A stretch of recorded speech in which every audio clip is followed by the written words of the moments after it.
My name is Hamza Azhar Salam and you're watching the Pakistan Daily. We're in Cloud9 studio with Yogi Mohammad Saad, who is also my yoga instructor. And I'm extremely grateful, Sir Saad, for your time. So one thing I've been meaning to ask you for a long time is, what does the practice of yoga mean to you? Well, thank you, Hamza, for having me and actually asking me about the journey I have and what the practice actually means to me. Well, for me, yoga is all about coming back to my own being.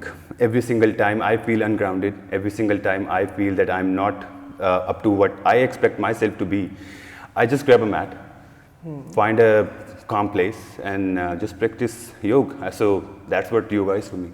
Okay, very nice. So how did you get into yoga? Well, it's a long journey. Professionally, I've been an accountant. I've done my accountancy from London, UK. And I did my articleship and everything. And after that, I did end up into some businesses and all those things, but nothing worked out for me. And in that, you can say in that time, I found one class in the same studio. And after that class, I didn't never look back to the gym. I never looked back for my any other professional thing. I was like, this is something, I think that this is something for me. And it was a blessing in disguise for me that I had some personal issues with myself as well, with depression, anxiety, and stress, all these kind of things. So yoga actually helped me out in fighting all those things and actually bringing me back to my own being, which I feel it's home. Okay, very nice. And you've learned the art of yoga quite extensively. You've traveled to Nepal and other places. So would you like to tell us about the best places you've practiced yoga in? It started in back 2019. My first retreat was in Thailand, Samakaruna, Koh Phangan, and that was for about 28 days. After that, I started teaching professionally in Cloud9 for about 5 months roughly, and then once again I got a chance to go to Nepal and did my advanced teacher training courses from there. So I'm a certified yoga instructor.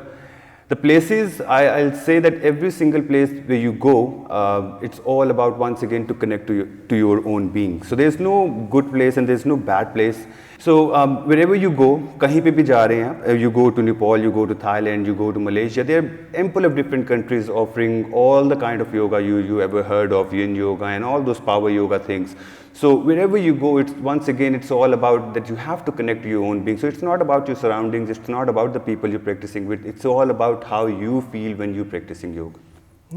So that's the, I'll say briefly what my journey is all about. Okay, very interesting. And do you think there is a lot of awareness about yoga in a country like Pakistan, where perhaps not many people even know that such an art form or meditation form exists?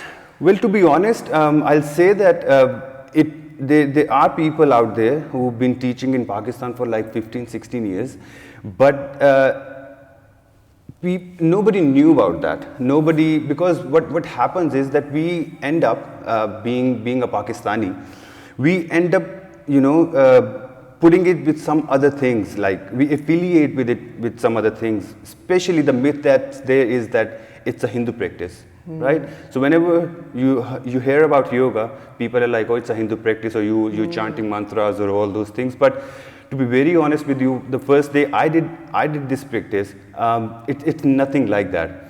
Now, from last 2-3 years, it's quite getting popular in Pakistan as well, and that's because it's once again the youngsters are coming in, and people from abroad are getting the certifications, and they're coming back to Pakistan and teaching people the art of stillness, the art of coming back home, the art of once again connecting to your own being. And by connecting to your own self, it doesn't just mean that you go inside and just sit there idle.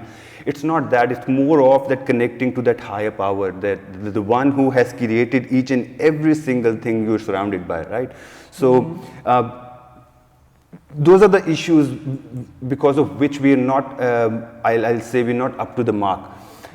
We are doing whatever we're doing, but we're not grateful. We're not grateful for this health that we have. We're not grateful for the little things that the Almighty has blessed us with. So what happens is that we always look for the answers outside. So there's still room in Pakistan for people to actually know what this practice is all about. But I'll say that things are getting better, and I'm very hopeful in the near future it's going to be a lot more awareness in Pakistan as well. Okay, very nice. And sir, we've seen with the advent of social media and heavy use of technology, especially in the younger generation, we've seen depression rates go higher, and a lot of people suffering from anxiety. So, do you think this practice can help alleviate such problems? Definitely, definitely, there's no doubt about it. According to World Health Organization, it's been said that in the coming 2 or 3 years, 3 out of 5 people are going to be suffering from some kind of a mental disorder. It can be anxiety, it can be stress, it can be high blood pressure, but everything starts from the very basic, and that's the stress level that's there, right? Mm-hmm. Now, stress level is not just one thing. It's an accumulation of different things that are happening in your life. It can be because of your sleeping patterns, it can be because of your diet, it can be because of the relationships you have with the people around you, especially with your loved ones, I'll say. So how this practice helps you out with fighting those things, stress, anxiety, depression, is that once again, we have two sides of the brain, sympathetic and the parasympathetic side of the nervous system. Scientifically, if I tell you about it, one is responsible for the fight and flight kind of thing. The other one is for more of a rest and digest. So what you do with this practice is that you balance it out. You bring yourself back into this present moment. You don't have to think about the future. You don't have to wander upon into your past, but you just stay here in this present moment. What happened, happened. What's going to happen will definitely happen, but your past is not in your control. Your future is definitely in your control, and that is only going to happen once you're going to invest in this present moment right now, right? So through this practice, what happens is that you just bring yourself back. You come into the present moment. You start enjoying for what you see right here, that if I'm sitting right here with you, I'm not thinking about the future. I'm not thinking about the session I'm going to have after. I'm not thinking about the plans I'm going to have after. Or I'm not wondering upon, this is what happened in the past. This is what happened yesterday. Right now, I'm fully aware and I'm fully focused for what I'm doing. I'm talking to you. I'm answering. I'm being straightforward. So in every single thing that you do during the day, make it a meditative state, that you're actually doing it mindfully.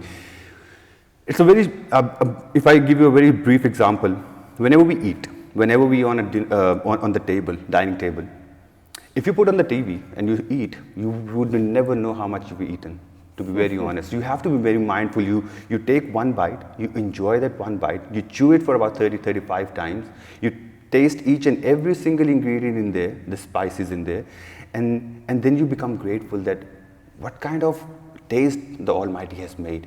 What kind of different foods the Almighty has blessed us with, So it's all about connecting. It's all about being grateful. It's all about staying in the present moment. There's no harm in planning for the future, but if I start staying in the future, that's a problem. Nothing's going to happen because I'm not moving right now, but I'm just planning for the future.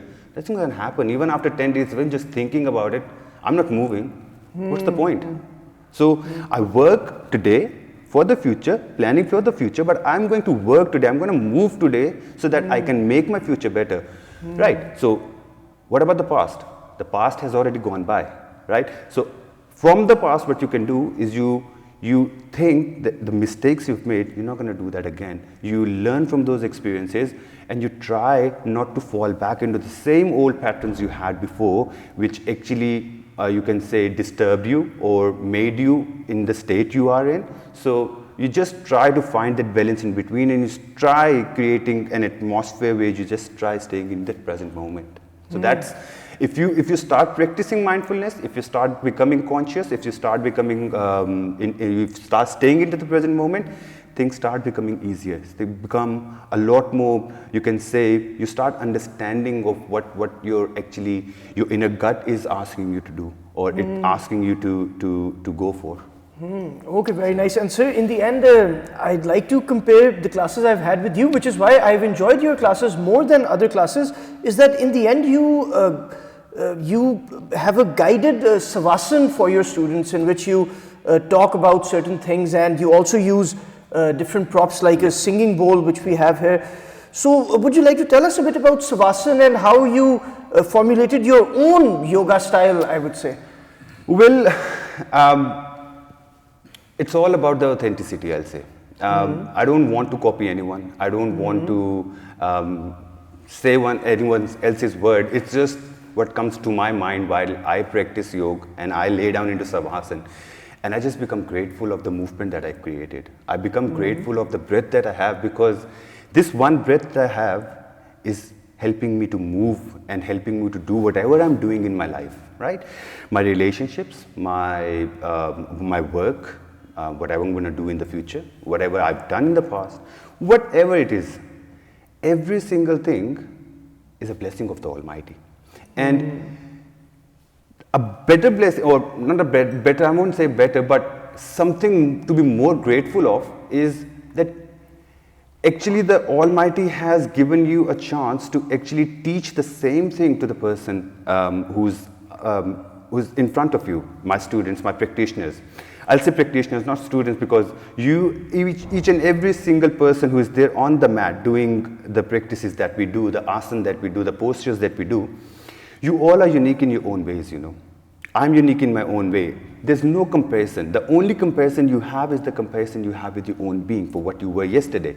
So if I'm unique and you're unique, there's no comparison. The comparison is always in between like and like, you know. So you cannot compare two different things. So each and every single human being, there are 10 billion people or 15 billion people, how many you have in the world, there's no comparison with anyone. You have your comparison with your own self. And that's what Savasana is all about. Savasana, and why do you enjoy Savasana is because you've moved for 40 minutes, 45 minutes, 50 minutes. You've created that mindful awareness environment for yourself. And then on top of it, what happens is the energy of the other people as well is there. You know, it becomes an aura in the hall that helps you out in unwinding yourself from all the thoughts, all the stress that you have, and you start becoming grateful. You start feeling those sensations inside, that coldness, that heatness, the tingling effect, that numbness into any part of your body, and you actually feel that energy rising from different parts of your body.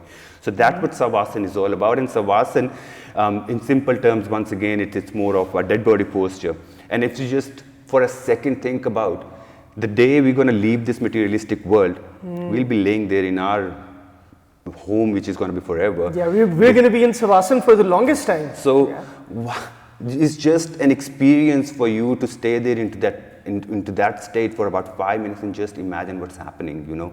You can take your mind anywhere you want to take it. The only thing you have in Savasana right now is that breath that you can focus, and you feel like, yeah, you're still alive, you know, everything is good. So that's what Savasana is all about. And about the props that you've asked me, this is basically a singing bowl. Once again, it's more of that creating that vibration to cleanse the air around you, and it actually helps you out in preparing yourself for the meditative posture. So it's a very yes, can we see how it works? Sure. It's a very gentle, once again, sound therapy.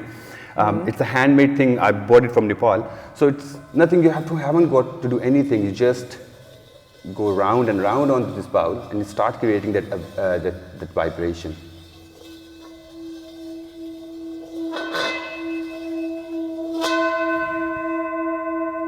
So this vibration is actually, you know, while you're staying in Savasana and you hear it, you can actually feel each vibration around you, and it's not just one sound, it's different notes to it, high and low, and while you've actually experienced it, Hamza, so I'm pretty sure you know it. So there are different props, there are different things that we use in there. There are aromas, there's sound therapy, there's sometimes I just go with a very silent Savasana, because silence, once again, is a very powerful thing. Trust me on that, because when you are silent and you cannot hear anything around you, no smell, no sound whatsoever, that's when you start becoming अच्छा यार, what's happening inside मेरे अंदर क्या हो रहा है? So I hope that it will help each and every one of us, and we'll be better onto this track, and we'll find that peace inside somehow.